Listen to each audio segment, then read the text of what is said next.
What's the most suspicious thing you've discovered between your husband and your best friend that left you questioning everything? Something weird is happening between my husband and my best friend Dana, and I don't know if my head is just making up stories or their actions are really suspicious. My husband Phil and I are married for 4 years and are both in our early 30s. We are very happy together. He loves me a lot, but sometimes I have caught him lying to protect my feelings, which I do not really like. Dana is my best friend since college, and we were roommates. Just to give some background about Dana, she was in a long-term relationship with her boyfriend for 3 years, but they broke up last year. He was also very insecure about Dana and was very controlling about who Dana hangs out with. Dana's boyfriend was really jealous of Phil for some reason, and they would avoid hanging out with us. However, since the breakup, Dana and I have gotten closer and spend a lot of time shopping, going out to restaurants, etc. Phil also loves to tag along with us occasionally, but not always. Phil and Dana also get along well. And Dana has told me that if I find another Phil, I need to set up a blind date between them ASAP. 1 month ago, Phil, Dana, and I had planned to go to a concert in our town.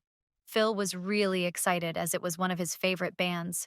I started feeling unwell the morning of the concert and just wanted to rest. Phil was disappointed, but told me that we can offer our tickets to our friends and we can see the band some other time. I didn't really want to spoil it for him, so I called few of my friends, and my friend Jess, mutual friend with Dana, was happy to go to the concert in my place. Phil still wanted to cancel, but I insisted he went as I would have felt bad if he missed the concert. They all went together and enjoyed the concert. Phil kept on sending me photos all through the night.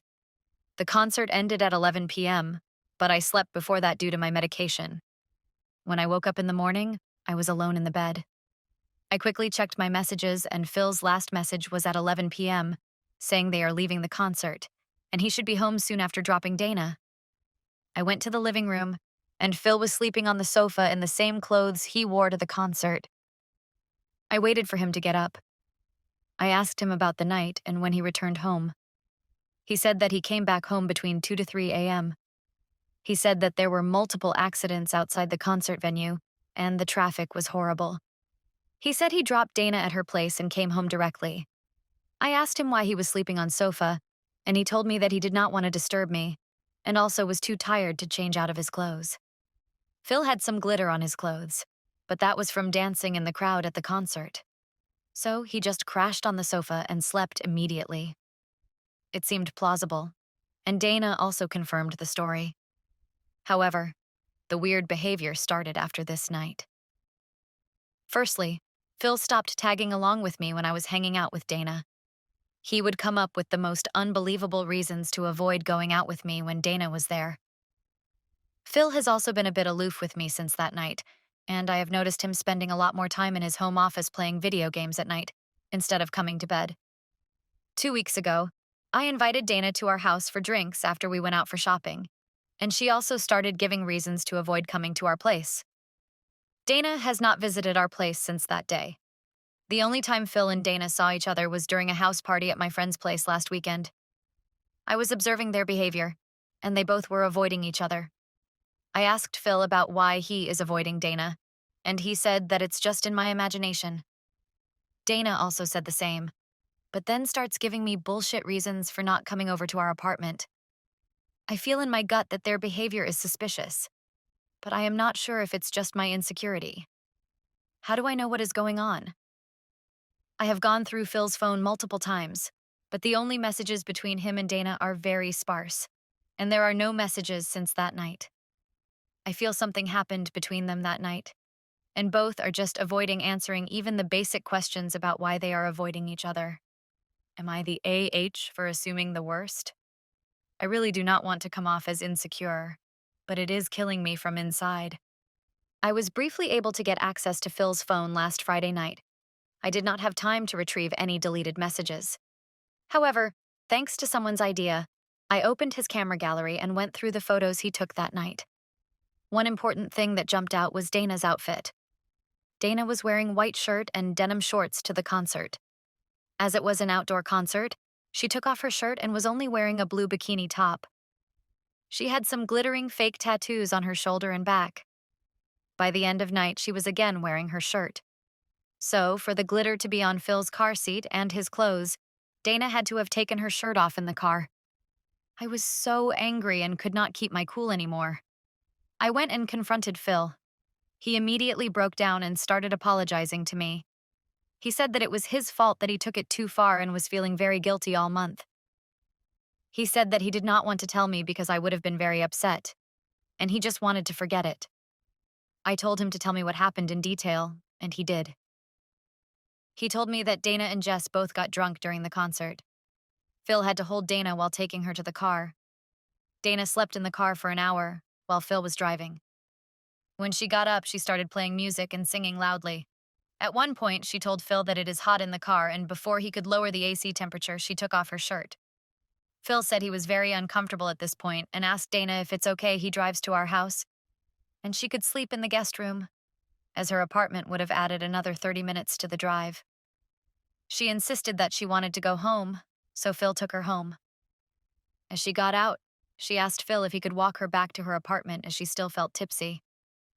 After she opened the apartment door, she hugged Phil and said thank you. Phil said that he was sorry that the hug lingered too long, and they had a moment.